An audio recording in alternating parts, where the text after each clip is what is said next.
Good evening, everyone, and welcome to the Plaistow Board of Selectmen meeting for December 21st, 2020. I'd like to call this meeting to order at 6:31 p.m. And before we start our agenda, I must read to you our disclaimer. The Board of Selectmen, in accordance with Governor Sununu's Emergency Order Number 12, pursuant to Executive Order 2020-04, is authorized to meet electronically. The board is utilizing the GoToWebinar program of the GoToMeeting platform for this electronic meeting. All members of the board have the ability to communicate contemporaneously during the meeting and throughout the GoToMeeting program, and the public has access to contemporaneously listen to the meeting. The link to the meeting is provided on the town website, and the public may call in for comment at 603-560-8337. I think it's the number on the bottom of your screen. You can watch the meeting on cable TV on channel 17, or you can live stream the meeting at livestream.com/Plaistow. If you'd like to make a comment or ask a question by email, please email Beth Hossack at plaistow.com, and any questions and comments received by 3 p.m. on Monday will be read at the meeting. So with that, may I have a roll call, please? Select Chair, Ms. Hart. Here. Select Vice Chair, Mr. Talion. Here. Selectman Mr. Kishka. Here. Selectman Mr. Blinn. Here. Selectman Mr. DeRoche. Here. And joining us remotely, we have Town Manager, Mr. Pearson, and Assistant Town Manager, Mr. Colby. All right, thank you, Beth. Would everyone rise to the Pledge of Allegiance, please? I pledge allegiance to the flag of the United States of America and to the republic for which it stands, one nation, under God, indivisible, with liberty and justice for all. All righty, thank you. All right, so first order of business is to approve the meeting minutes for December 14th. So may I have a motion for that? I'll make a motion that we approve the December 14th, 2020 Board of Selectmen minutes. Thank you, Greg. May I have a I second? second the motion. All right, John's going to second that. Is there any discussion or amendments to that? No? Okay, seeing and hearing none, all those in favor, say aye. Aye. Opposed? Abstain? All right, the motion carries 5-0-0.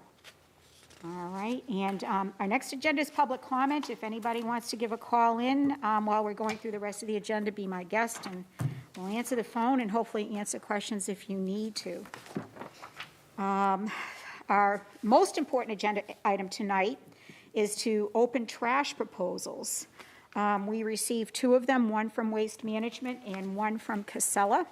And so, John, I'm going to ask you, and Jay, ask you if you would kindly open the bids and pass them out to each one of the selectmen so they can review them.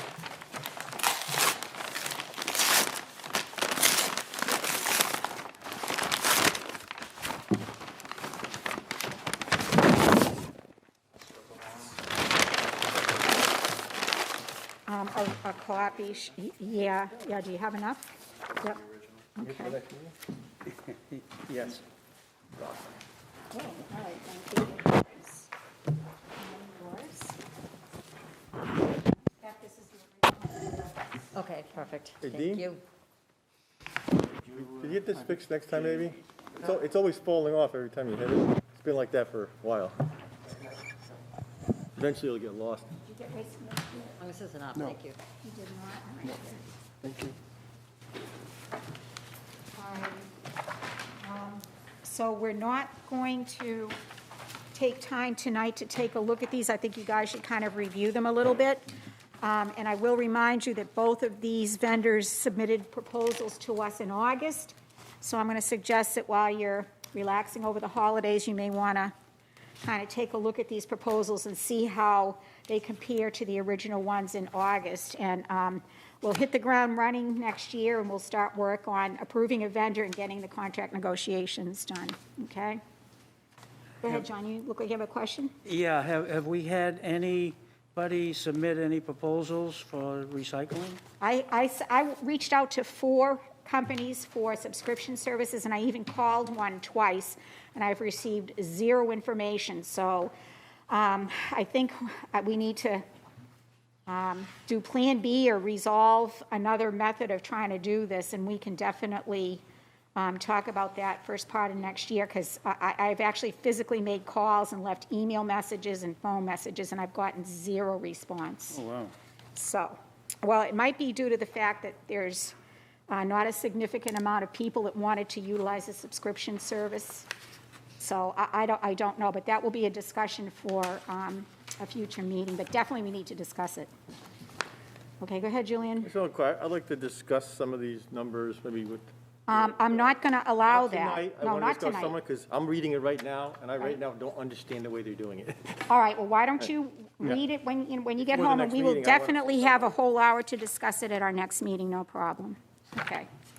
All right, so if you guys are okay with that, the next thing I would like to go over is the 2021 schedule for the board meetings, and I think you have a copy of it in your package. And I kind of listed a bunch of stuff that we need to be aware of, because time's tightening up and we have warrants that we need to finish up, and MS 737s. We have a whole bunch of paperwork that needs to go out at a specific amount of time. So if you guys could also look this over as well and let me know if you'd like to change anything on it. If you look, the next meeting I have scheduled is January 11th, and I know it's kind of late in January, but there is, I believe, President's Day, or there's some holiday for the following Monday on the 18th, and we won't be able to meet that Monday. Civil Rights Day. Is it Civil Rights Day? Okay, so just look that over. If you need to make any changes on it, no problem. We can do that at our next meeting as well. And our next agenda item is Systems Engineering for their monthly report. I'm not sure if they're on. Jonathan and Shane are with us. All right, excellent. Wow, that's great. Okay, so I think I'm going to turn this portion over to Greg, since he was the one that requested that they come in and give us their monthly report. So I'm going to turn it over to you, Greg, okay? Thank you. Yes, good evening. Hi. So, hi. Oh, not you, Greg. Oh, all right. Yeah, okay. Sorry, Greg. Go ahead. I wasn't sure which one. Yeah, I was going to say Greg Talon, but you're more than welcome to do it, since you probably have a better idea and you work with them more frequently, so you go for it. I can let Greg Talon go first, that's fine. No, go ahead, Greg. So at the last meeting, or 2 meetings ago, the board had, it was requesting an update from Systems Engineering, so I've invited Shane Cochran and Jonathan Roderick from Systems to kind of give us an overview and a monthly update. So I do know that they are signed in and can easily turn it over to them now.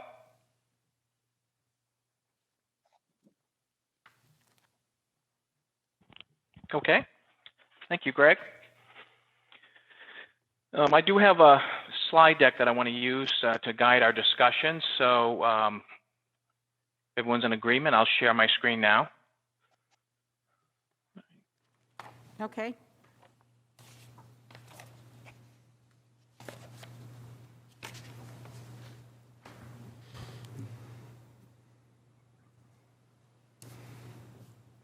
There we go. All right, and can everyone see this? Yes. Yes. Okay, great. So Shane, you feel free to jump in anytime you like. So I have about 10 slides that I'd like to go through. First of all, the scope of the work that Shane and I have been collaborating on over the last several weeks, and working closely with Greg as well, was to first remediate findings from a cybersecurity risk assessment that we conducted several months ago. And out of that, we had approximately 27 findings, and we've been working on those to remediate them. We're also assisting in audits, such as the CGIS audit that the police station is going through, and also supporting current projects. Are you allowed So the excuse me, are you allowed to elaborate on what the current projects are, or is that confidential? I do have a listing of them. I'm certainly happy to go over those. We want to make sure that we don't share any confidential information during it, though. So I might not be able to answer all the questions, depending on what we'd have to reveal. So the cybersecurity risk assessment that systems engineering conducted covered these various areas of IT. So governance, how IT is managed, redundancy and data protection, the perimeter security, which is how do we protect your environment from external attacks, physical security, internal network protection, server and application environment, endpoint management.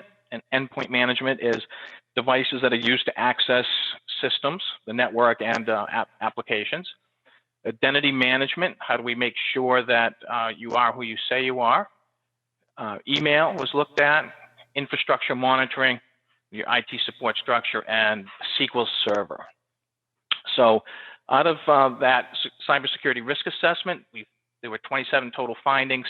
9 have since been remediated, 8 are in progress, and 10 are remaining to be addressed.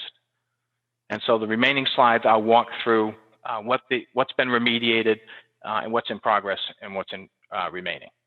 Could I just ask you another question? Did you prioritize what you remediated as opposed to the most serious down to the least serious? Right. So during the cybersecurity risk assessment, each finding was assigned a status by the engineer conducting the review of either high, medium, or low. And so obviously we would want to attack the high findings first. There's some that have been addressed that weren't necessarily the highest, but we could quickly and easily take care of them, so those were addressed as well. But in general, you're correct. We would focus on the high priority items first. So out of the remaining 10 that you have, how many of those were considered high priority? Can you tell us that? I would say there are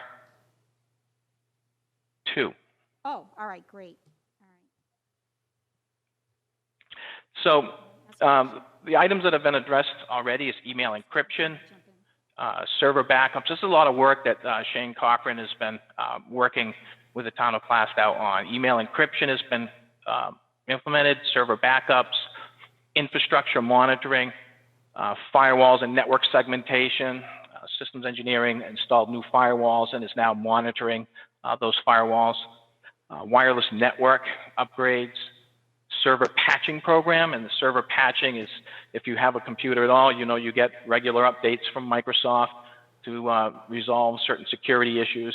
And so we have a regular program in place now to patch servers. Then end user devices, we're talking primarily here workstations, computer workstations being patched on a regular basis, spam filtering, and website filtering. Yeah, I have a question. Yes. Yeah, I just have a concern about talking about the non-addressed issues. Because this is a public environment, I wouldn't want to give a potential attacker where to start concentrating their effort. So I would not want to, I personally wouldn't want to consider those in public because I don't want to give anybody any hints on where to start. Good point. Yeah, that's a good point. So, all right, I will hide 2 of these. So I'm assuming that you will be sharing the slide set with Greg Kobe. And Greg, Oh, sure. Greg, could Yeah, you just Greg- forward a copy to all the selectmen?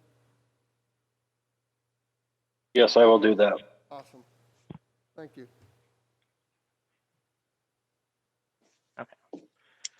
So in progress, I'm reviewing policies that the Board of Selectmen provided for us. I think they're dated February of this year. We also have multi-factor authentication, a project that's underway. We've enlisted the help of an enrollment specialist, or I should say an adoption specialist, Matt. He's been working closely with Greg and others. He's created documentation to help users enroll in MFA. And the deployment order you can see is listed here is the fire department first, followed by the police department, and then town hall and highway. We've set a deadline of March 31st to complete this work. Are these all At that- are these all software related, or are any of the authentication by hardware, such as a dongle? No, this is all software, It's all software, okay. right? Using Microsoft's Authenticator. And this is primarily focused on securing the Office 365 environment. So when you attempt to log in, you will get a pop-up on your mobile device asking you to approve or deny the login attempt. After March 31st, if there's some stragglers that we've been unable to get to, or for whatever reason they don't have MFA enabled, we can flip a switch in the environment so that the next time they log in, they will be presented with a screen that will walk them through the multi-factor authentication process. And that way we can make sure that we don't miss anyone. Okay, can I have a question on the authentication process? Is there going to be, after authentication, a two-way encryption process? This is what most corporations use? Or is it just So are you login? referring? Are you referring to communication that takes place when you're sending email? When you're sending anything to and from town hall, from, let's say, home, because a lot of that's going on now. Right. So if you're sending from your home environment, we cannot control that. We can control, however, when you send email from the Office 365 environment, you can encrypt that. But Yeah, if somebody... Yeah, I'm sorry, go ahead. I'm not really talking about email, so to speak. Let's say a town employee who has to work from home could be accessing anything on their computer at town hall. So you're talking about, Not just email. you're talking about a VPN connection? Yeah, that's what it's on. Yes, Okay. because that's where you're vulnerable, because you're on an outside network, and it can be interrupted anywhere. Oh, certainly, certainly. And so that would be the only way at this point to access internal systems at the town. Right. Would be through remote desktop services or a VPN tunnel.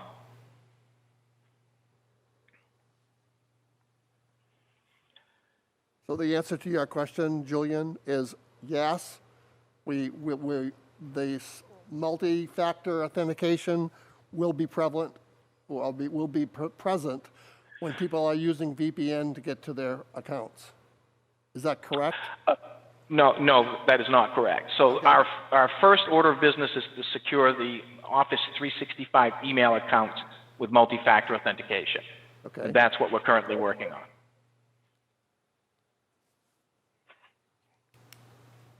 So this is just Office, just Outlook, that's it? Isn't this MFA for logging into the system? It can be used in that manner. However, that's not the current project that I'm speaking about here. Okay. There's some additional work that would need to be done to enable, let's say, your remote desktop servers or your VPN tunnel to be MFA'd as well. Okay. But I agree with you. It's ultimately you'd like to multi-factor just about anything that's capable of doing that. It would be a good idea. Office 365 rose to the top of the pile though because it's a very common attack vector. So it's in the cloud. People can access email from anywhere in the world. So it's clearly an important thing to lock down as soon as possible.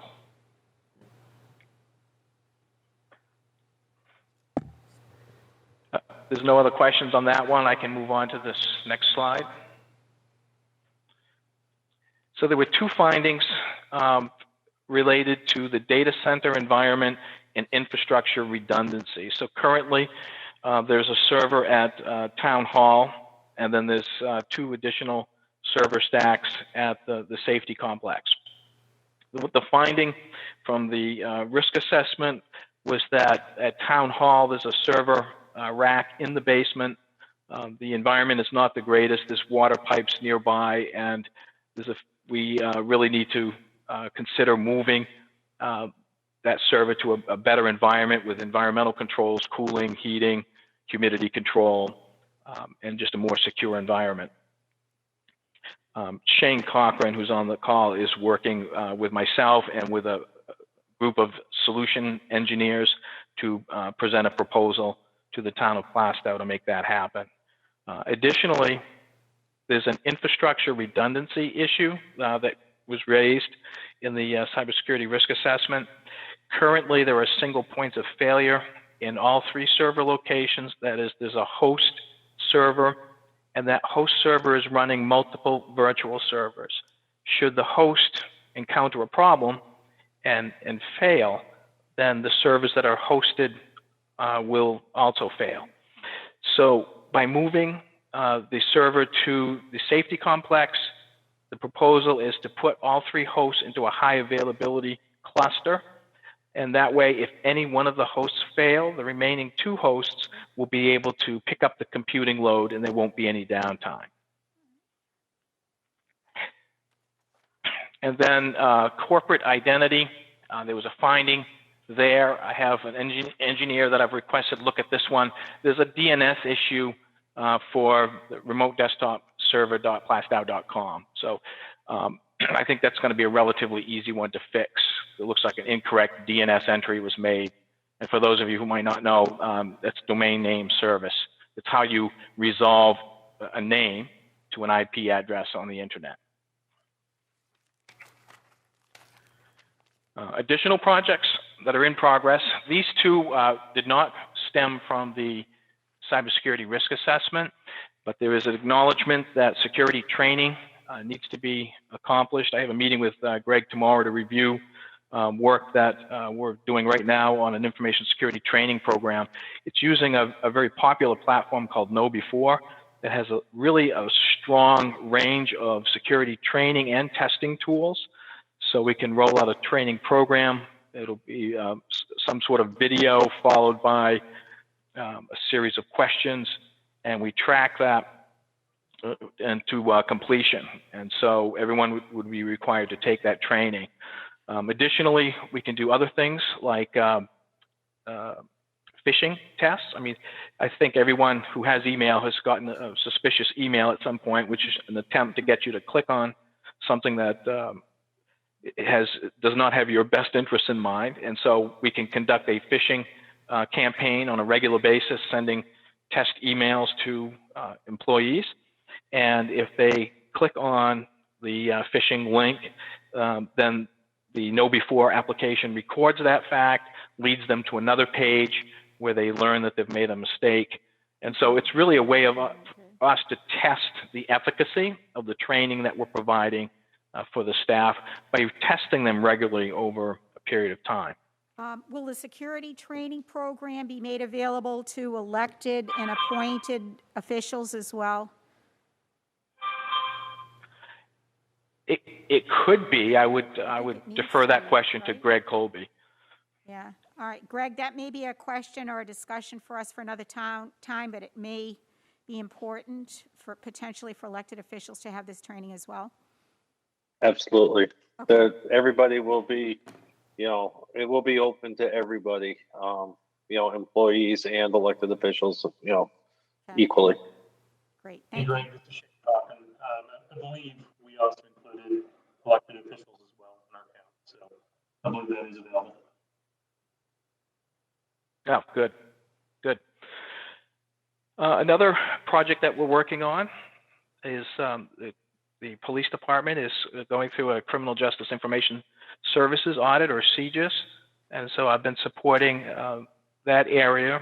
They have a lengthy questionnaire that we needed to complete, provide them with documentation and audit logs and things of that nature. So we've been supporting that department with those work requests. Another project that's occurring over at the police department is a potential migration from Microsystems Crime Track to another vendor. And so I've been supporting that effort by reviewing the vendor scope of work. We've got a list of questions that we compiled for the vendor, and we're trying to arrange a vendor meeting between our engineering staff and them so that we can review the environment.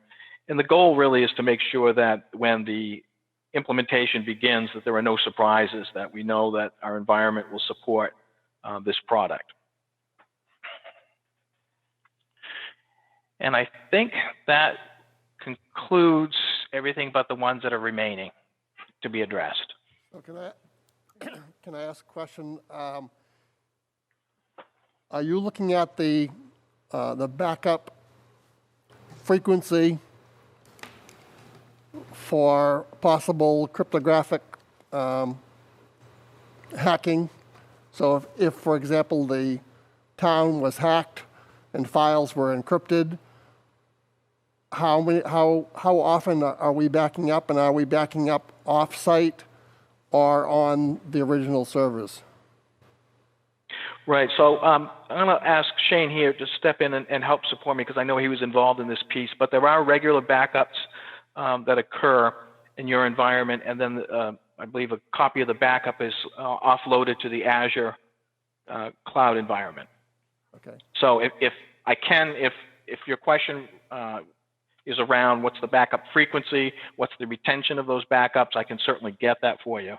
Okay. Yep. Yeah, we definitely have local backup retention on server. I'm sorry, a dedicated backup server for both town hall and the safety complex with retention settings in place. Shane, your For audio local is not coming recovery. through.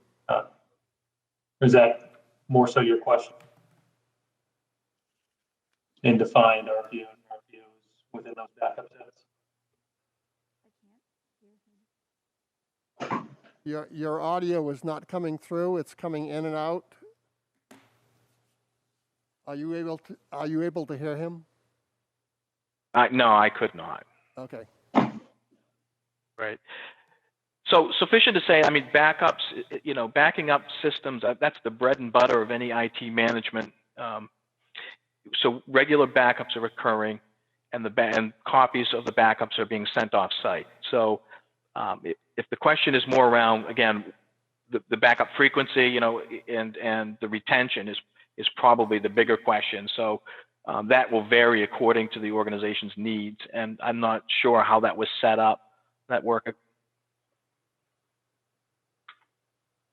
So the question that gets down to is, how quickly can the town recover if attacked, and documents or the server is encrypted? How fast can we get back to normal? And that kind of implies, a frequency of backup that is reasonable for what we would Right. use. Okay, yes. So Shane has just updated me on what the backup strategy is here. Backups are local to 2 backup servers, so there's redundancy there. What is nice about the backups is that since you're running virtual servers, we can back up the entire server as one file. So we call that an image backup. So we have 7 versions of the backups off-site. That was the question I didn't have the answer to. Okay. So it's because you're running a virtual environment, restoring systems is faster than if we had to. Traditionally, you would rebuild the server and then restore the data. We can restore everything with one backup. Great. So, yep, certainly.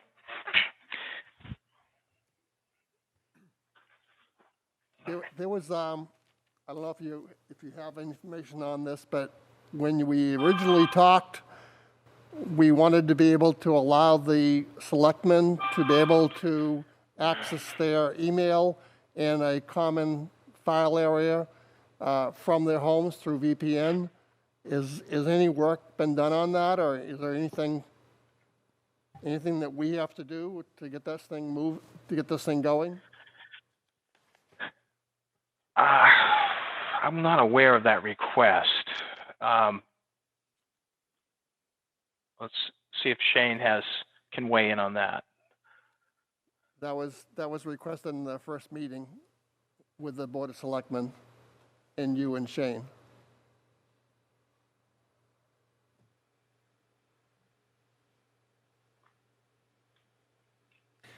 Should we formalize it?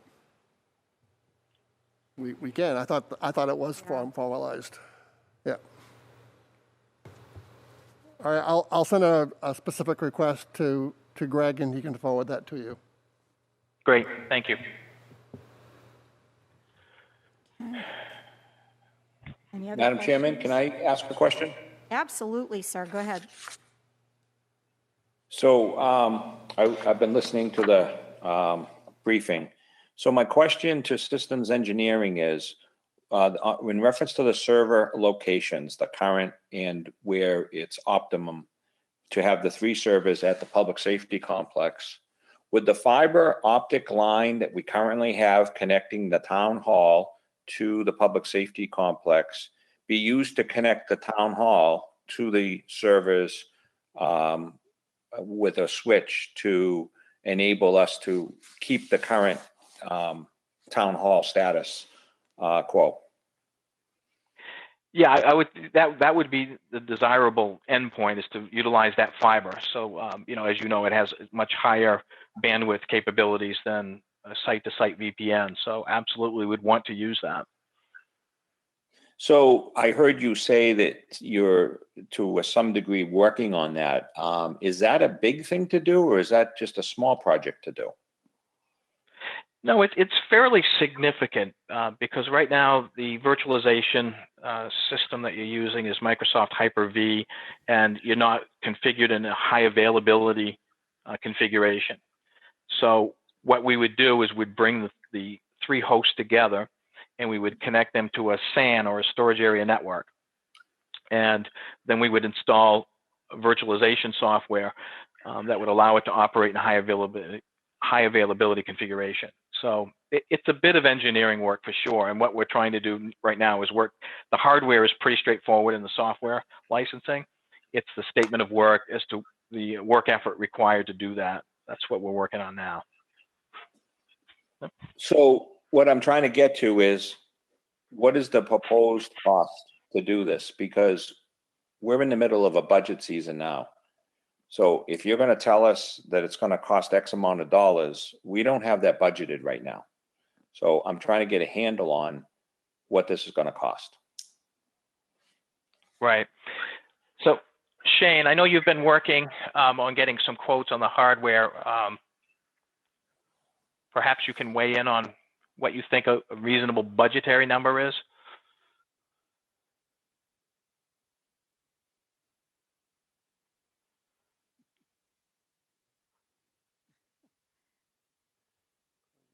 Yeah, Shane is just texting me here since he's having audio difficulties.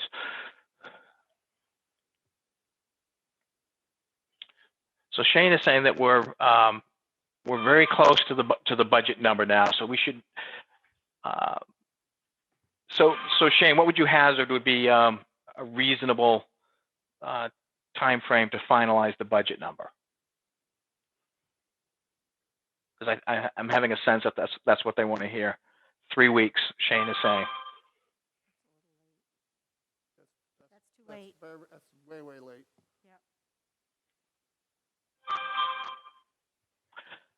Okay, so what's the latest you could accommodate a quote and still have a chance of getting it into your budget? Well, right now, the budget committee is, the budget committee is evaluating the budget that we gave them currently, and we try to minimize any changes to that budget. So we would like to have something very, very soon so that we can bump up a number that's going to be reasonable. It doesn't have to be down to the dollar, but it needs to have some space or some estimate that is a reasonable number to raise that item, and then we can get it to the budget committee. But they're evaluating that right now, and 3 weeks that's way, way too late. I mean, Okay. There's no reason why we shouldn't be able to have a number this week. All right, I'll connect with Shane tomorrow morning, and we'll see if we can't expedite getting you a reasonable budgetary number. I know we want to get you something that is reasonable and not, overstated or understated. So. Thank you. Jay, did you have Jay has a question? Go ahead.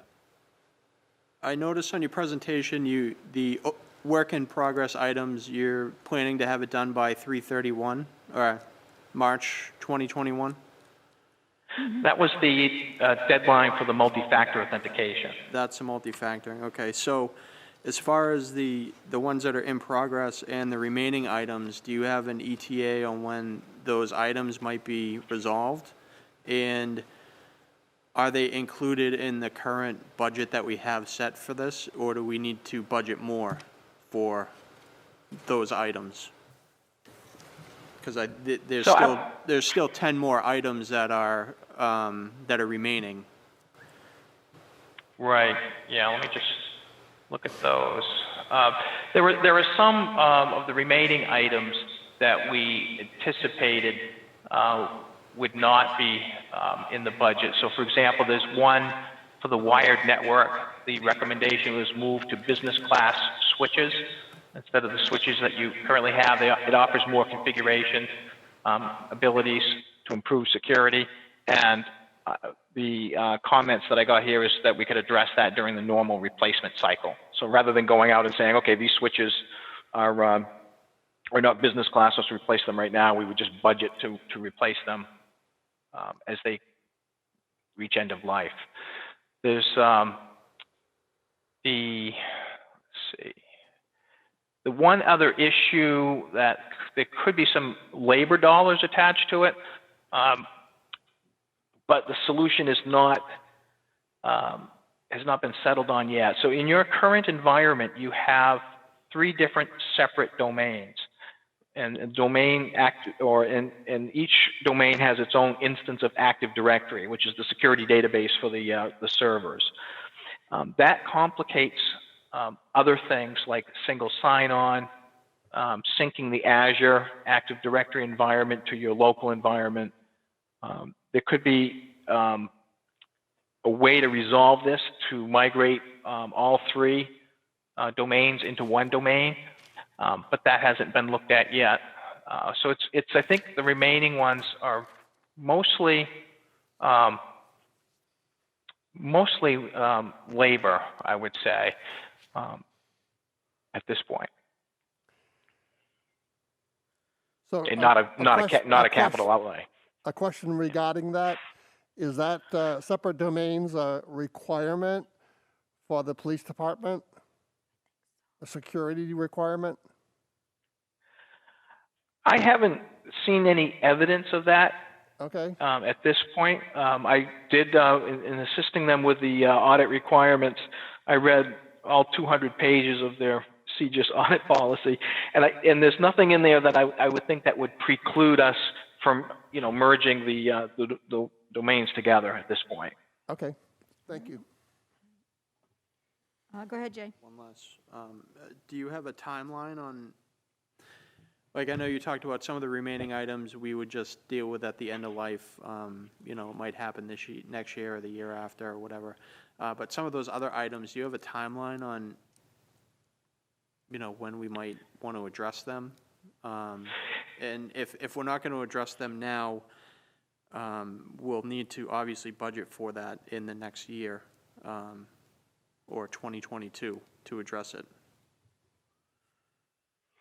Right. So there's a couple of items to address that has labor dollars attached to it, but it's a significant amount of work to do a really good job on it. And that is the work around a business impact assessment, which evaluates what's the recovery time objectives for each system and what are the recovery point objectives. So doing that work, which then leads directly into a validation of the disaster recovery plan and the business continuity plans.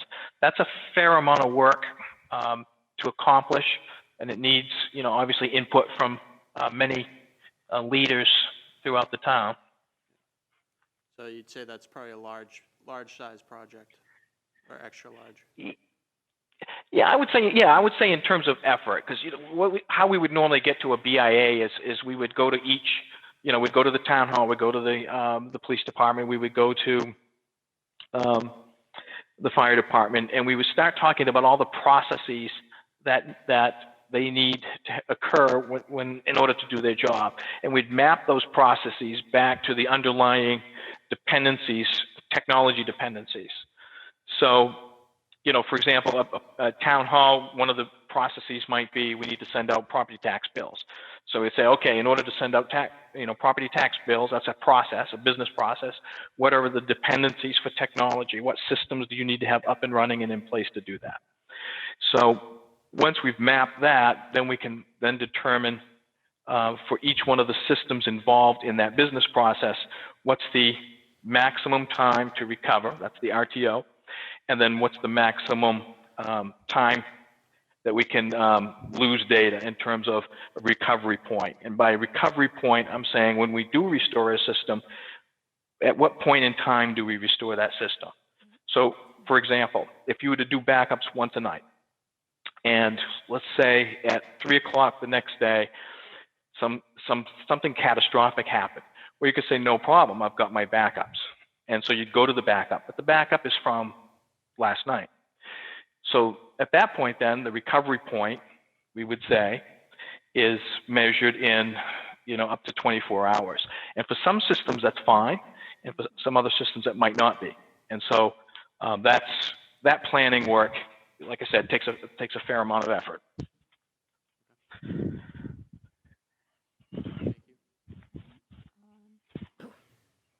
I have a question, and it may be a naive one, but am I to understand that you are trying to consolidate the 3 servers into one location?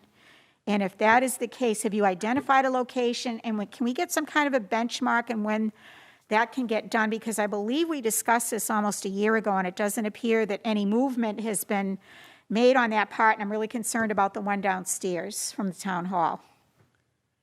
Right, right. So I think in terms of when the work could occur, that would be up to the scheduling of the engineering resources. I think the place that we think it makes sense to consolidate all the servers would be at the safety complex.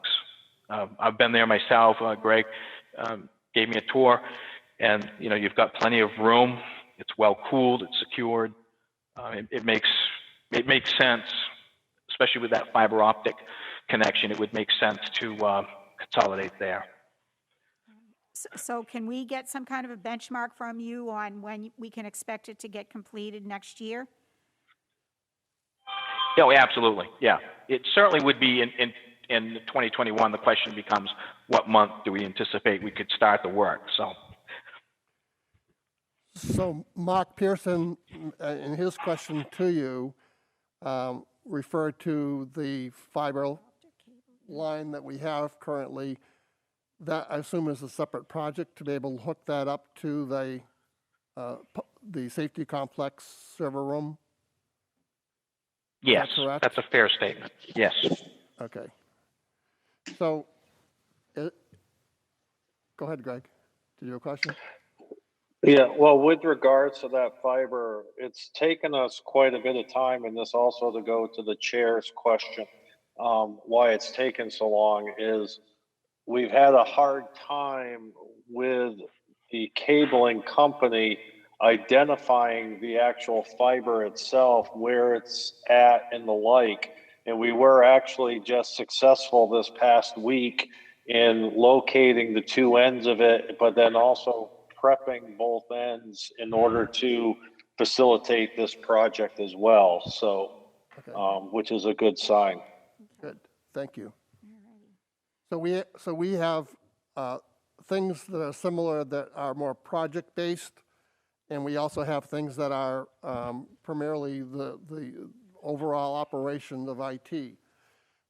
Unless we have a very, very expensive project, I would think we would want to be able to have the budget cover those small projects that need to get done on a regular basis.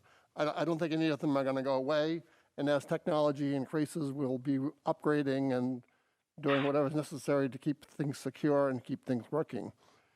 So in your estimate, if there is a big project, a $50,000 project, we want that separated, and we would probably have to handle that through our warrant systems versus through the budget.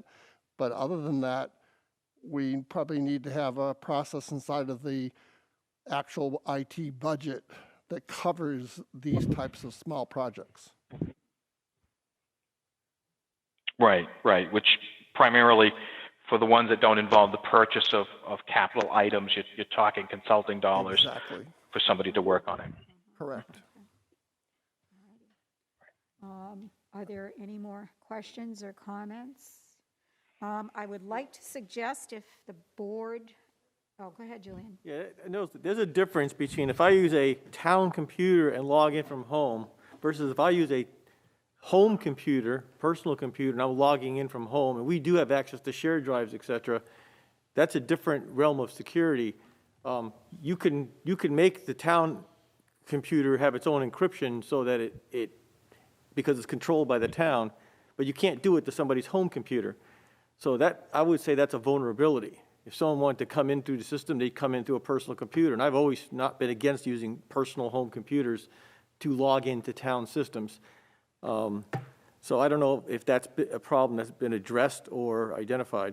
I would think that we would have an encrypted VPN, a very secure VPN capability before we would allow anybody to use their home computer through a browser to get into the servers here. Is that correct?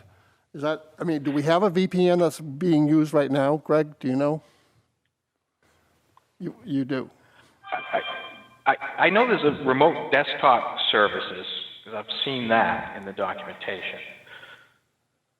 And we have site-to-site VPNs. But that's a lot different than a robust VPN system, isn't it? Yeah, if you're talking a home device, absolutely. So I think perhaps the appropriate way to lock it down, if I were CIO there, is I would use remote desktop services, since it appears you already have that, and I would secure it with multi-factor authentication. Okay. And so well. that might be a possibility of not only just having a software multi-factored authentication, but also having a dongle that someone has to put onto their home computer to be able to use that VPN. And that secures. I mean that. Go ahead. I'm sorry. Yeah, I mean that's. Yeah, I'm sorry. Yeah, that's a possibility. I think in general, IT folks don't like personal devices being used unless there is some sort of gateway in between, because we don't manage a personal device. Yep. So we have no way of knowing, if that device was compromised in any way or wasn't regularly updated, as far as their patches and so forth. So by going with like remote desktop services, you isolate that device from your internal networks. The systems that I've used in my career were basically VPN systems, and they had a hardware authentication. So even if you didn't have that, you were not able to get into the VPN at all, and that kept people limited. And the dongle was paired with the device that was going to be used on. So if you change your laptop or change your desktop, you had to turn the dongle in and get something new. So that it was a much more secure process. So if we don't have VPN and we're using something other than that, I'm concerned that that's a weakness. Yeah, because we dealt with that a lot for the last 20 years when I was working in the corporate world. We could not log into a system.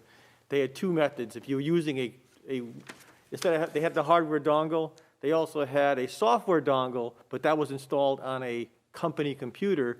So it was built in, and you actually you got an encryption code, and you had to send back a code before you could even start doing any work. Yeah. Right. But it prevented someone from using the home computer from your home network from being able to hack in. Yeah. And I think with COVID not going away anytime soon, I think we really do have to consider that there may be many people working from home in the months to come, and we really need to make sure that, we take care of this. And we don't have, like Selectmen, we're always getting into the systems because we do go through a lot of documentation, and we don't have town computers. We are, let's be realistic here, we're using our home computers because we don't have town laptops. So that is something that I'd be concerned about. As long as there's a solution, I'm satisfied with that. Yeah, go ahead, Jay. But it's a little different than accessing a server. We're going in and accessing Office 360 through the cloud. A lot of companies, and even the company I work for, I could, from my personal computer, I could access that. So I don't go in and access the file systems or the databases here at Town Hall, but I do access Office 365. So I think that's really from my perspective, that's the extent of my interaction with the town's network from home. I think it would be a safe practice that we ask that, no one uses a personal device as far as if you're coming in and accessing a database or a police system or whatever it may be. But I think Office 365 is okay. Well, I think the only thing I'm concerned is make sure that our shared drives, which we do have access to, those are not vulnerable access points.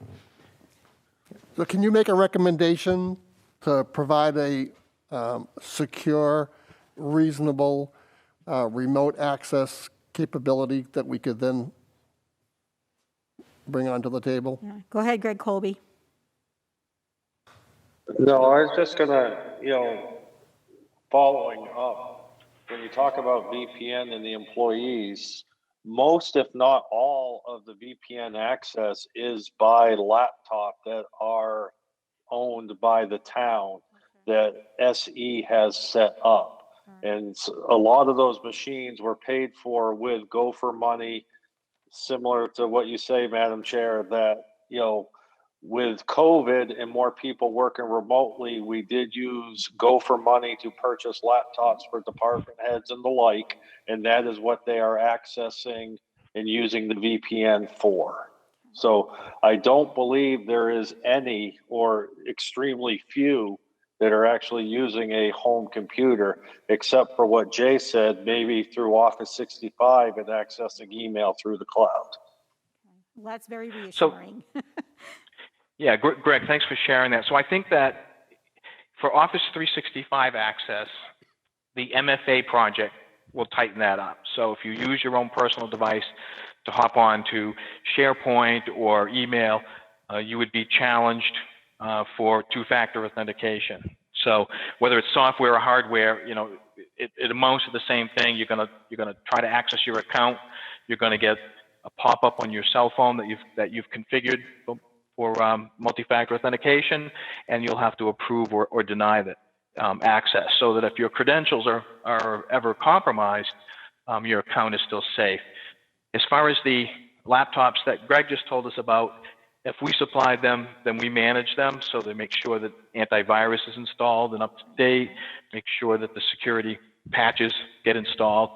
And so I think a project that would be helpful there would be to extend the multi-factor authentication to cover the VPN access, and not just email. Sounds good. Any more comments or questions from the board at this point? I'm going to ask the board if you would like to consider bringing them back January 25th for another monthly report so they can update us on any more progress that they've made. If you guys are comfortable with that, I'll send you out an invitation for our January 25th meeting. Gentlemen? Yeah, that'd be fine. Sure. Excellent. Yeah, we don't Okay. have to repeat what's already been All said right, today. excellent. Okay, so I do want to thank you so much for virtually attending our meeting tonight. You've given us a lot of great information, and we truly appreciate it. So we wish you a Merry Christmas and a Happy New Year, and we will see you next year. Great. Well, thank you so much. All right, thank you. All righty. Okay, so that was very informative, and thank you, Greg, for requesting that we do that. We should be doing it every month. Mr. Town Manager, I don't believe we got a town manager's report, and I'm not sure if you are prepared to give us one, but if you are, could you jump in at this point? Sure. So I apologize for that. We had a short week last week. We had the snowstorm. We had a lot of things happening. So I will reduce it to writing. But so I met with Dwayne Schofield on the cable booth for the Public Works Garage, and I told him that we needed it built and complete so that Dean can start putting equipment in the Public Works Garage. So I told him we needed it done by December 31st, and so he's going to jump right on that project. We received new rims for the rebuilt 2010 dump truck, and they'll be putting those new rims on the truck, and that just about completes that truck.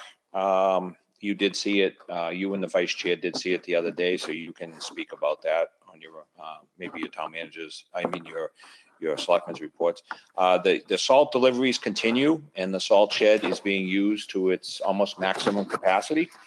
And tonight, at 4 o'clock, we had proposals received for the landfill cover. And we had several interested parties, could be as many as 6. I just don't have that sheet right in front of me. So there were 3 things that we asked for. We asked for a base contract for the work for the landfill cover. And we asked for an alternate 1 and an alternate 2. The alternate 1 was to tear down the salt shed. Just a price from each person. And alternate 2 was the disposal of the tires on the site. So realistically, the alternate 1 and 2, tearing down the salt shed and disposing of the tires, the estimates were really all over the place. But with respect to the base bids, the lowest base bid was $412,000. And the highest one was $866,000, more than double. And there were 6 companies that did submit their proposals. So as you know, they're proposals, not bids. We are reviewing them. We're going to tally them. And for your next meeting, we could have a package ready for the board to show the spreadsheet and if they're qualified. And if all the sufficient paperwork of the proposal was met, and we can break out all of the prices for the proposals. And at your next meeting, you could actually sort of adopt the recommended vendor that staff will recommend. Yeah, we would definitely be looking for your And then that would give you the ability to plug that into the warrant article for 2021 on the landfill. Excellent, excellent. So the other thing that I want to bring to the board's attention, Excuse me. the other thing I want to bring to the excuse me, board's attention Mark. with respect to this Mark? is that within this. Excuse me, I'm sorry Yes. to interrupt you. Julian had a question for you. Yes. Before you go too farther with the option A and option B, as far as the tires are concerned, my understanding was from the last time we talked about it that they were actually not an environmental concern. And that would question whether or not you want to spend that kind of money for something that is not an environmental impact, unless the state was mandating it be done. Is that still true? The state is not mandating the tires, no. And I understand nobody wants them there, but they're not an environmental impact that some people might think they are. So is that still true that they're not an environmental impact? Because they're just tires. Well, it could be if they caught fire. They could be an environmental impact if they caught fire. I'm just saying, when we make our decision, I think that's also another impact, because these are really high quotes for Yeah. something that nobody even sees. Right. And I think most of them, they're buried. That's why they cost so much to remove them, not because they're not sitting on top, that'd be cheap. It's because they're buried. Is that right, Mark?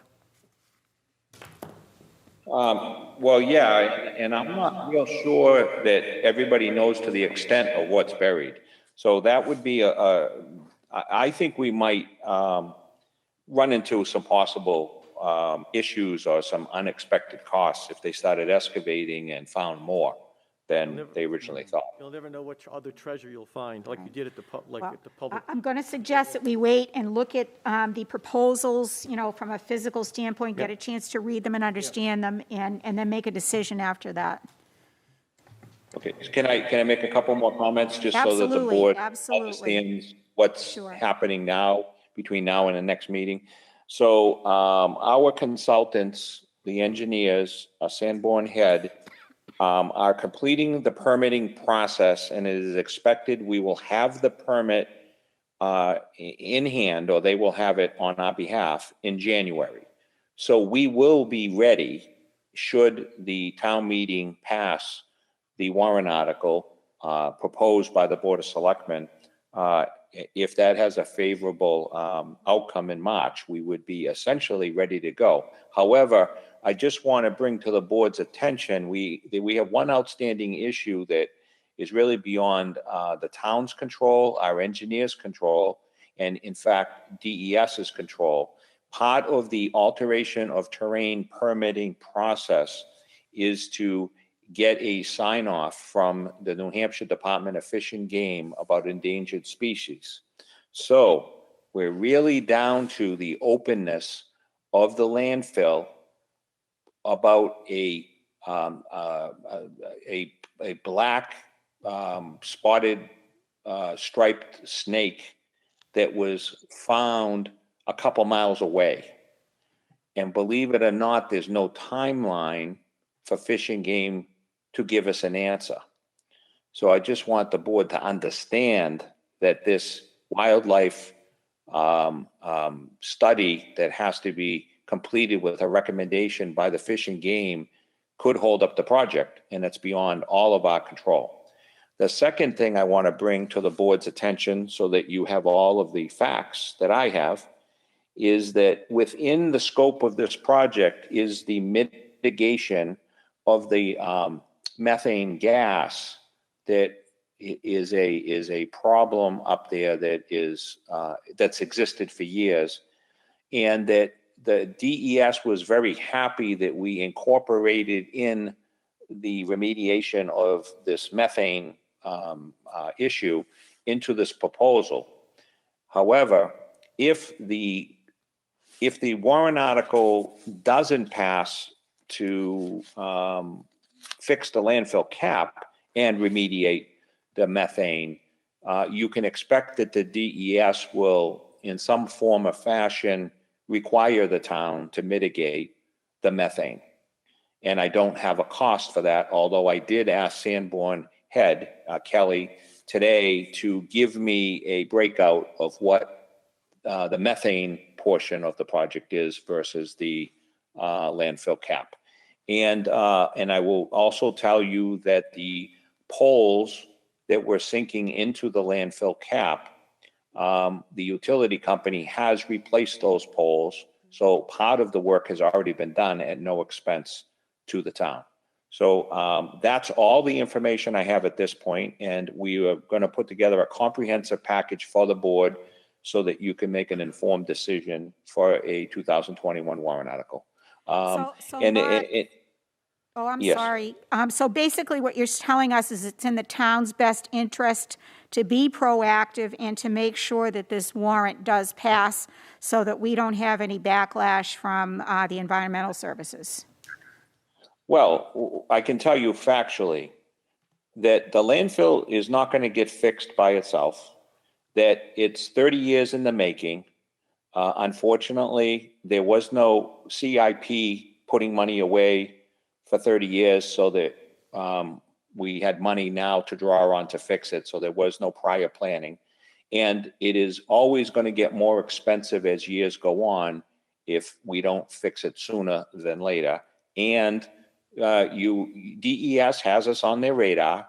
We are trying to do a good faith effort to be proactive, and I think that they do appreciate it. And I did ask Kelly to relay to DES to see if they could see their way clear to help us financially, if there's any possibility of any grants, since we are putting forward a good faith effort to remediate this landfill cap. So she's going to do that.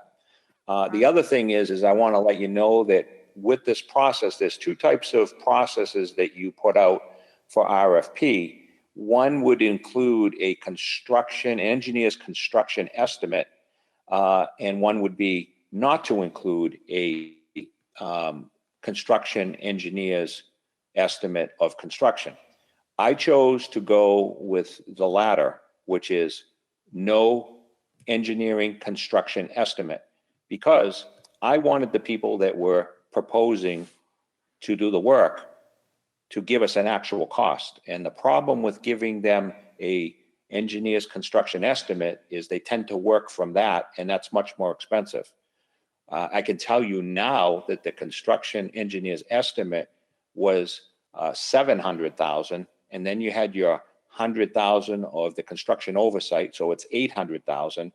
And now, if you add up the lowest base and forget the alternates, just the base at 412, and if I was able to, negotiate, a little bit with the engineer, we're talking about safely would be around 500,000. And I think the amount that I would recommend is 550,000 for the warrant article, which is $250,000 savings over the first number that was thrown out there of 800,000. So I think that it really worked to our favor. And we did reach out to as many of these specialized contractors that we knew and that Sanborn Head knew and that DES knew to provide some competition, if you will. And we received 6 pretty good companies that stepped forward to participate, instead of the previous when we had projects and we'd only get 2. Well, tonight you saw with your trash contract, you only got 2. So I just want to let you know that Dee and Sanborn Head and myself work very hard to get as much competition as we can. And of course, competition drives down the price. Julian has a question for you. I just had a question concerning the methane. Was that an explosion hazard level of methane, or was it just because it's for safety, it was for health reasons because it was an enclosed building? Because the last time we talked about the cap, they were saying that the amounts of methane now being produced by the landfill are fairly low. So I know we're not going to use those buildings anymore. So what was the reasoning? The last reasoning was the methane. Well, the I thought it buildings was for will health be. reasons.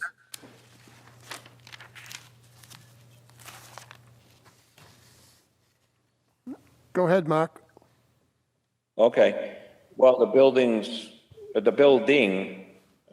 is planned to be used because the board has decided that if we were to get those barrels for the cart barrels for the solid waste, the municipal solid waste, the trash, that they would be stored at that building.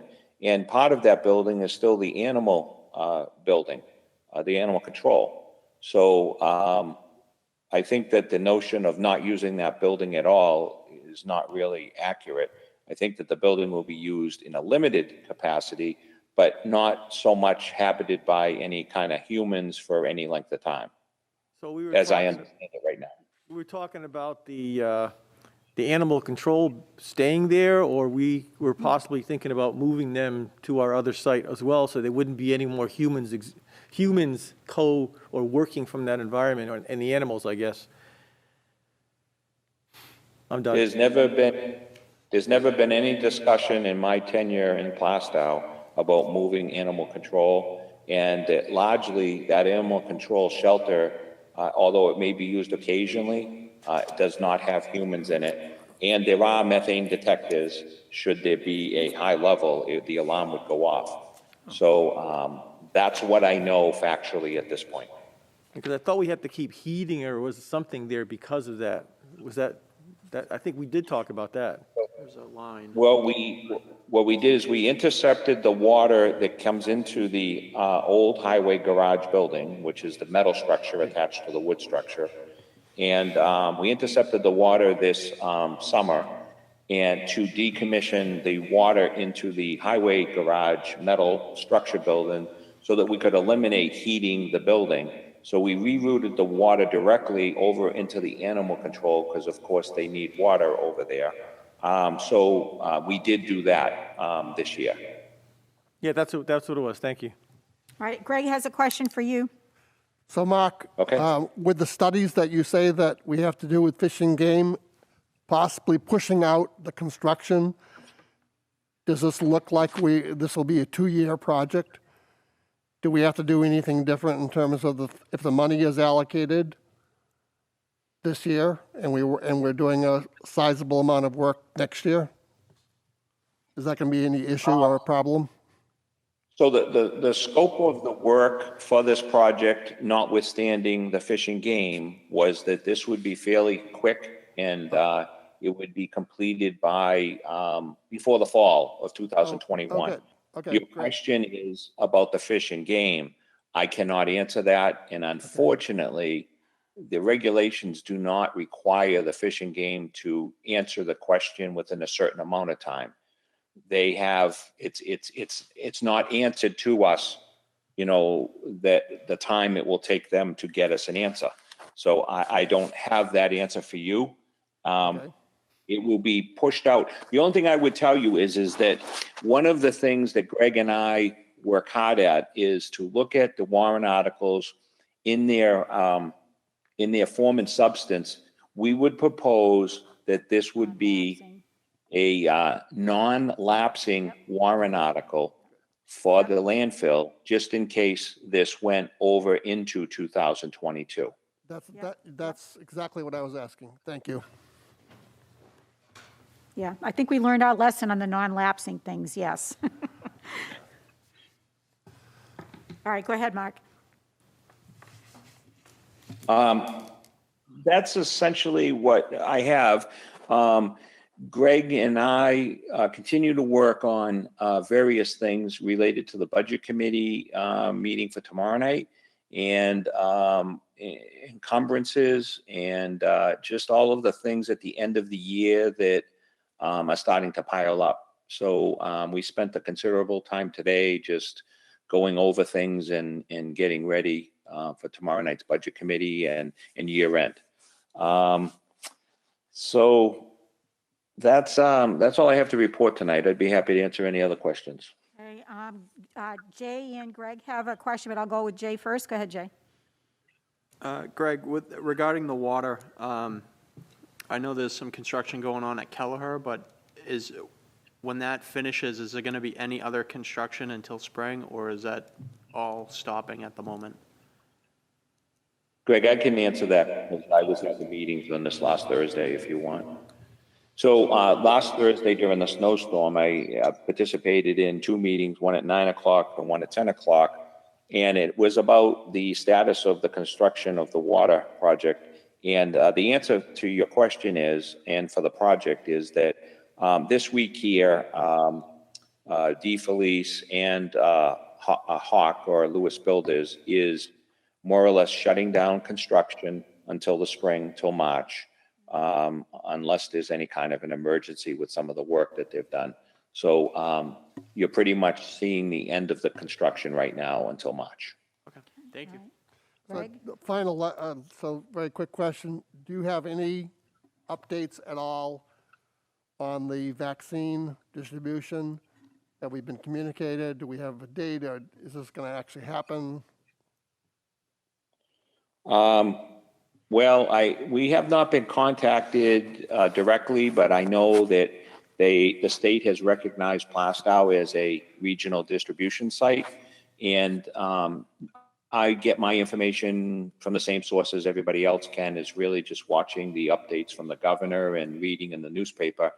And the state doesn't have a lot of doses right now, and it's rolling in daily, and things are still fluid.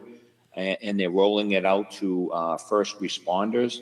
I can tell you that our first responders have been put on the list, and they have appointments being set up through an email, and they are going to Londonderry on a staggered basis to exit 4 or 5. I forget what exit is. It might be exit 4.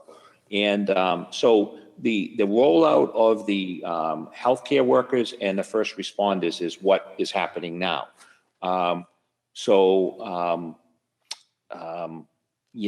We don't have notification on exactly, but it depends on how many doses come into the state and when they roll it out to the regional sites. And when I know, I will let the board know. As you know, I do keep you informed when I learn something new. I think the answer is that they're still trying to work on getting as many doses to all the states collectively. And that's a work in progress right now. Thank you, Mark. Any more questions for Mark? Yeah, it's not about his town report. I noticed that this room has the new lighting installed. And has there been any training yet or anything given to the town hall yet as to how to program and control the lighting in this room? Because they're supposed to be programmable lighting. Well, I will tell you, the boss called me up and told me about the lights, and what she said was, don't touch anything. No, I just wanted to ask if it's in, because right now it's like, we can't control whether or not the lighting is going at the screen. I noticed possibly during the installation, the screen is misaligned from the projector. So those are things I just want to know if we have something in progress and we have some kind of, because it's supposed to be able, I think it was by Bluetooth, you can control the way the lighting will respond depending on what kind of a meeting you're having. So I just want to know if that's been done yet, or if the information has been passed along to Dee or some other town employee. My answer is, I have not had conversation with anybody about it. I can tell you that I've not received any kind of training on the light switch in my office or the offices around town hall. I know Dee is the point of contact. She's on vacation now through the holidays. I think that we'll get more information as time permits. Yeah, all right, thank you. I just didn't want to drop that ball at some point when the vacations are over, et cetera, so that we can get the lighting to work like it should. All right, Thank you. okay. All right, anything else before we go on to action items? Thank you for your report, Mark. Action items, I think we've updated everything from last week. I don't think there needs to be There's one anything. missing. What is it? The motion to require that town building projects be documented?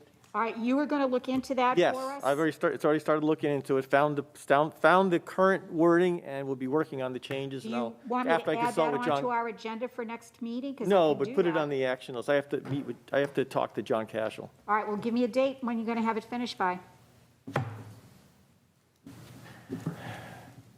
January 1st? Hopefully end of February to be safe. Oh, okay. All right, Could be sooner. okay. But that's why I need to consult with John Cashel, because he's the expert in that field. 2/28/21, all right. All right, I'm going to hold you to it. Okay, Beth, could you add that on to the action item for us? Thanks. All righty. Under other business, I had tentatively scheduled another board meeting for December 28th, and during that meeting, we were going to vote on encumbrances, vote on the operating budget, and finish up our warrant articles. But to be very honest with you, we don't have our operating budget. We're still not quite sure in the warrant articles, and I know there are some encumbrances that they're still working on that's going to fall into January. So I'm going to ask the board if you are comfortable with me canceling that December 28th meeting and doing all of this stuff on January 11th, because it doesn't seem like we're going to have much to do next Monday. We're still waiting on information, we're still waiting on numbers, and, you know, we can't get into the year numbers until literally the end of the year, and Greg's going to need at least a week to compile those numbers. So my thinking is that we should cancel next Monday's meeting and wait till our January meeting to do that. Go Just a ahead, Greg. question, when do we have to give, even in a draft form, the warrant articles to the Budget Committee? I honestly don't know the answer to that, but I would guess that, you know, part of the warrant articles that we're waiting on is the operating budget, to Right. be very honest with you. So I would think that, you know, until we get the operating budget, we can't complete our warrants to give to them. So it's an egg and a chicken thing, definitely. Yeah. Well, So- I think the question is, when is the deadline we have to send our warrant articles to the DRA? Okay, Because we have to so- meet that deadline regardless of whatever goes on internally here. Right. So January 25th, according to my calendar, is the last day to post the budget and the warrant. The public hearing for the budget is January 12th, and so if there should be any adjustments on Tuesday, the 12th, I believe the Budget Committee will submit that to us, you know, at that time. So we That's really can't ideally do the much best of time to anything have the until then. budgets. That's Resolved. just the budget? That's Francine? just, I believe just the the budget. budget, right. Am I correct in that, Greg Colby, that the public hearing is only for the budget, it's not for the warrant articles? Because we've never done that before. And I don't remember. I'm No, trying to we don't. remember which meeting that they usually break up the reading of the warrant articles. Deliberation meeting. Yeah, the board will, right before deliberations on January 30th on our first session, on our 25th meeting, what we'll do is we will read the warrants and go over them again and discuss who's going to read what at the deliberative session. But I don't believe that's the Budget Committee's responsibility to do that. But I think we have to send them to the DRA first so they're properly vetted. Well, we can go to again, I'm deliberations. waiting. I can't send them until I get what we need. Right. So, So my What about- concern was Wait, that, excuse my me. concern Go was ahead. that we were like running out of time. And so even if we had to submit to them all of the warrants except the budget,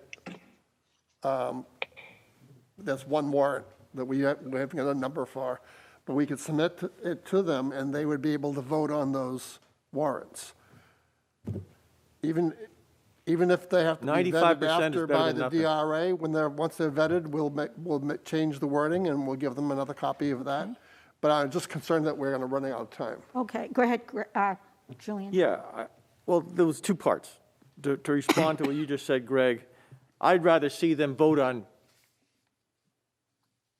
19 out of the 20 warrants and get that done and completed Yep. than hold the whole thing off because of one holdup, because I think that's kind of being irresponsible. I don't want to get into a urinating match with the Budget Committee back and forth over something that is sometimes procedural. I didn't want to use the other four-letter word. Yes. That was good. And Yes, that was good. my, though. my job is to work with that committee, Yeah. not put yeah. roadblocks in front of that committee. I think we should do the best that we can, give them what we have, let them vote on it and discuss it and decide. And if there's one or two things we don't have for them yet, Yeah. we can hold off on those when the time comes. But I think everything we have up to this point, including the warrant articles we think are finished, Yeah. we should be able to give them to them. I think we're only missing two votes, Yeah, the I operating agree. budget and the landfill cap. Right. So Greg Colby, can you give us some help on when the DRA needs to have this stuff submitted, or can you give us a little guidance on that? Or, I know, I hate to put you on the there's not- spot. No worries. There's not really any deadline as long as we meet the deadlines of getting the warrant posted and the like. Okay, all right. I will start to upload, some of the warrant articles and the like that I know are finalized, Mm-hmm. even if the numbers will change, just so that they can look at the wording. Okay, Good. all right, because it looks like we have a little bit over a month, actually, to do that. So perhaps at our next meeting, we will be able to vote on the landfill cap, hopefully, so the only thing left is the operating budget. So can't And we- so we can give it to them at that point in time. Can't we give them what we already voted on She just said that. for tomorrow? She just said that. It's a little bit short notice for tomorrow. I will be happy to send it out at the end of the week. Even if But it's just for the review? They you don't, know what, Julian, their first priority is to make sure that they approve the department budgets. That's their first priority, not voting on warrant articles. well, I'm not So going, I I'm don't not see going. the point. I don't Please want let to me finish argue. speaking. I don't want to Please let argue me- with what you think the other chair's responsibility is. I want this board to provide and be transparent and give them everything we can give them, and let And I them, will be- let them do what they need to do. It's not up to me. I don't want to get into that conversation. I just want to provide them everything we can, and we've done our part, and let them do their part. And I don't want to get into any of the other details or disputes or whatever. All right, I will be because that's not happy my to job. provide, I will be happy to provide all of the warrant articles except for those two during the course of this week. I would really appreciate that. Okay, you're very welcome, and I will do that. If the board is okay with that. Yes. Yes, yes, yes. Okay, all right. Okay, so, everybody signed off on the manifests? Yes, and do we have any selectmen reports from last week that we need to talk about? Except from this week. Anybody? Julian? Well, ahead. I attended a budget committee meeting, So, but nothing was really voted on. Everything went well, the remote meeting went well, process went well, and we also had a traffic calming remote meeting that occurred this week. So we got together, our citizens rep, Mr.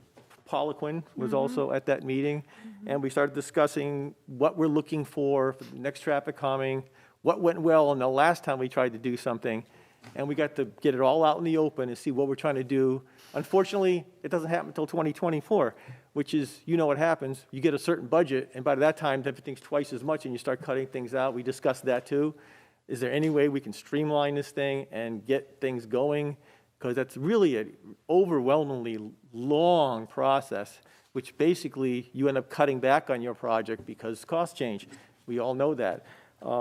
So we had it long, actually, the meeting went way over its scheduled time, but we had a great meeting, and we had all representatives from the Department of Transportation, et cetera. Tim Moore was there, I was there, also Dee was there. So So all of our it was an interesting meeting. All right, go ahead, Greg. So I just want to let the rest of the selectmen know that Jim DeBonis, the new facilities manager, I guess we'd call that, is going to be moving the selectman's office, the desk, our file cabinet, and the computer and phone to Dee's old office right up here. And keys will be made, and once the keys are made, I don't know if they'll probably be given to Beth, and then we'll just exchange our old keys for the new key. So you'll all be able to go in there. Great. So where's Dee going? Dee's already next door In there. this office Oh, over she moved here. into Yep, she already moved in. And where's the new rec committee person going? Town Annex. Dynamics, yeah. They've been in there for a while. Yeah, of course, that'd still be up in the air in the future, what we're going to do with that building, but okay, I got it. Okay, Jay, did you have something to say? Yeah, Lights are moving. at the last meeting, I had mentioned that I was CC'd and Max Dobson was CC'd on an email. Yeah. And that she didn't get it, and she's correct. The email was sent to mdobson@plaistow.com, which she does not have. Okay. And I didn't look at the actual email address, so I didn't, and I just forwarded it to the regular committee. So I did email her and just clarify that with her. So I just wanted to make sure that was, All right. I cleared that up. And I didn't attend the last budget meeting, but I was surprised to see Francine there speaking on behalf of the Board of Selectmen. I know we had a meeting the night before, and I was just a little surprised because I wasn't aware that we were going to be making a statement on behalf of the board. So I just, maybe next time, just Yeah. a heads up I that that's think- coming. I think I actually clarified it by saying I am speaking to you as the chair and not necessarily on behalf of the board. Right, but But you're right, I probably you should were have. there as the, Yes, yes. whether you're the chair or Yep. the alternate, Yeah. you speak on behalf of the, or the liaison, you speak on behalf of the board, so. And I'd appreciate a heads up unfortunately, the next time. I unfortunately did not make that decision until I received information late that afternoon, so I probably should have done that. But that's noted, and you're right, Jay, so I will make sure that that doesn't happen again. Thank you, I appreciate All right, that. and now you just walked around the room, and now we're all bright. I know. Oh, my gosh, that's why Dee told us not to touch anything. I didn't touch anything? No, all right, okay. So signature folders are done, selectmen's report are done. I wanted to ask Beth if you by any chance have our non-public meeting minutes for us to approve from the, I think it's like 3 meetings worth. Is that possible for you to send them out? And again, we will approve them in public. If there's a discussion about a sealed session, we need to do that in non-public. And then afterwards, we do need to go into non-public for 2 legal issues.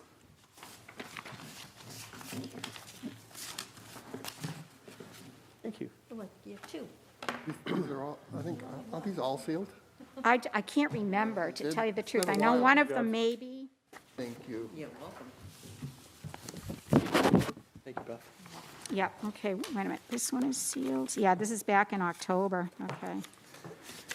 Yeah, they're all sealed. Yep, they are.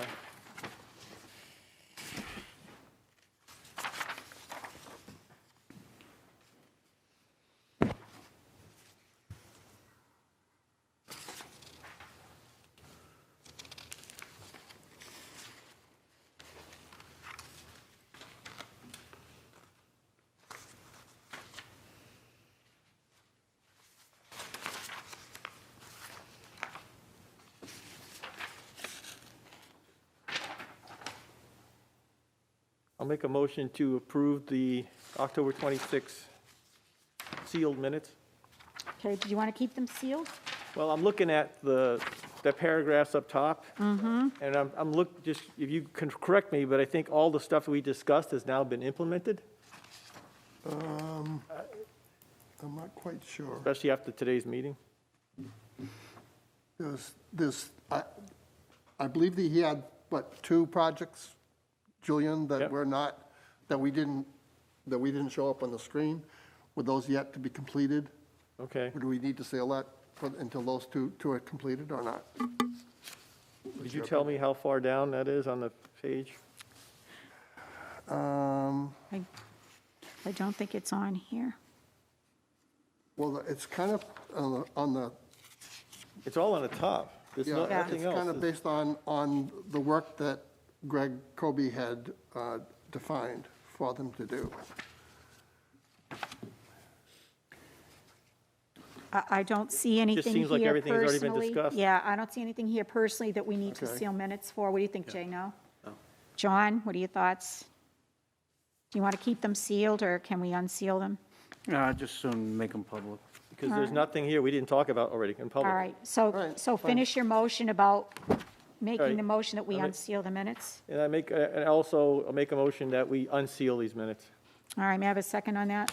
Second, All right. And we need a roll call vote on that?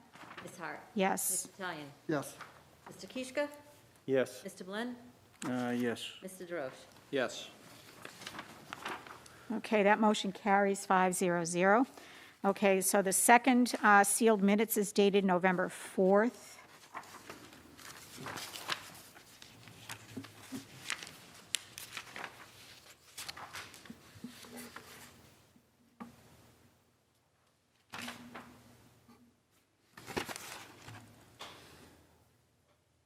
So I have a question on the November 4th and November 16th. I just looked through both of these. I don't see, I believe we came to a consensus, not a vote, but a consensus to stop doing business with Vision, and I don't see it listed in the minutes. Well, can I just interrupt? So the November 4th sealed minutes was a pre-meeting to discuss the status, and we had not made that decision until November 9th. So it's So this first one, it was a discussion on the process as to how to proceed further. Okay, so it actually should be in the November 16th minutes then? Right. Okay. All right, I make a motion that we approve the November 4th, 2020 minutes, and that they remain sealed. Okay, and I do agree with that. Anybody else have any other comments to the contrary? Trying to figure out why to remain sealed. You will find out in our next non-public session. Okay, we can revisit the unsealing. That's the Okay, so point, you want to keep right. it sealed? All right, could I have a second on that I'll motion? second Okay, thank you. Roll call vote, please. Ms. Hart? Yes? Mr. Talian? Yes, Mr. Kishka? Yes. Mr. Blinn? Yes. Mr. DeRoche? Yes. Okay, that motion carries 500. And then the last, We are keeping sealed at this sealed, point? yes, it's keeping sealed, yes. This one, yeah. So the last meeting minutes of November 16th sealed.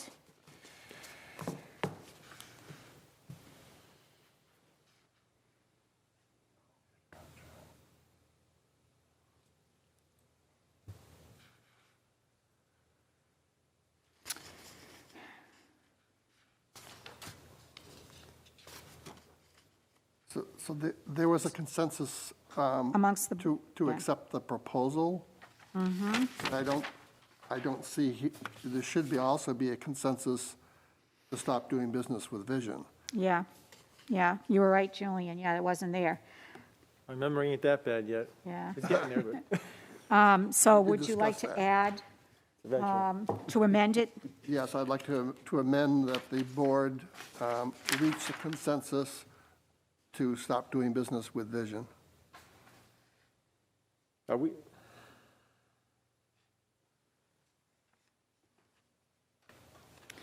I'm And also that- saying that there's no reason to keep it sealed because Right, this has all been publicly performed. right. So if you wanted to add that amendment to the minutes, Would you like to finish off your motion to not, to amend it and not seal the minutes? Sure. Can we stay in discussion? What are you, All I'm saying is that there was the board reached a consensus to stop doing business with Vision. We had that discussion. well, I remembered it as just for getting out the tax bill for this year. That's how I remember it. I think we. I don't remember Yeah, I believe we termination. discussed, Just that we had to go the other route. That was suggested by Well, whatever. that precluded terminating our relationship with Vision. You couldn't have it both ways. You couldn't have our assessor send out the 2019 bids and have Visions continue to work on a contract that we couldn't use the numbers for. And I believe we had a very lengthy discussion with them here. We had, and we agreed to take the proposed route because we had to do it. It was the only way we could get our duties performed on time, but it didn't mean, boom, we're never ever going to talk to these other people again for any possible future corrective action. I don't know. It didn't, that's not the same thing as saying we're terminating a contract and we're never dealing with you again. It's just, we had to contract with somebody else to get the job finished on time. That's what I recall from the meeting. We only made a decision to provide the services of the other assessors so that we could get the job done on time. We had a very lengthy discussion with regards to Mary Beth's testimony about all the things that they had not done, and they were all violations of the original contract.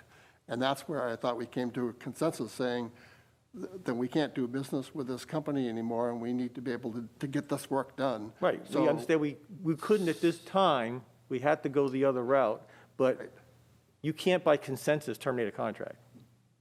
That's a vote. That's a legal matter. That's my opinion, so. Okay. Okay, so, And I don't know if Mark's still on with us? well, we're still in public, so he should be. Is Mark, you still there, Mark? But this is probably not something that we should be discussing Well, publicly. he's got more since experience with legal matters and Right, town business but than we don't do. forget, the minutes are sealed, so Yes. maybe we should be discussing this in non-public, Right, but okay? they're, Because we're still in public right now. okay. Okay, So what would you guys like to do with this? go into non-public. All right, so you want to table this for right now? All right, okay. So I don't know where Dean is, or hopefully Frank is upstairs or downstairs and listening. So at this point, I would like to adjourn our public meeting at 8:08 PM. And I would like to go into a non-public session at 8:09 PM. So may I have a roll call for that, please, Beth? Oh, we need to do a We need a motion and a RSA. second. Yeah, can somebody read out the request for the RSA, and it's under E, pending or legal litigation? Okay, I make a motion that we go into non-public session under RSA 91-A:3 to E. All right. Second. Yep, second. Can I second the motion? Thank you, John. Ms. Hart? Yes. Mr. Talian? Yes. Mr. Kishka? Yes. Mr. Blinn? Yes. Mr. DeRoche? Yes. Okay, so we will now be going into non-public session, and we will not be returning back to televised public session. So on behalf of the board, I want to wish everyone a Merry Christmas and a Happy New Year, and hopefully our new year is better than the one that we just went through. So I will say good night to everyone, and we will go into our non-public session.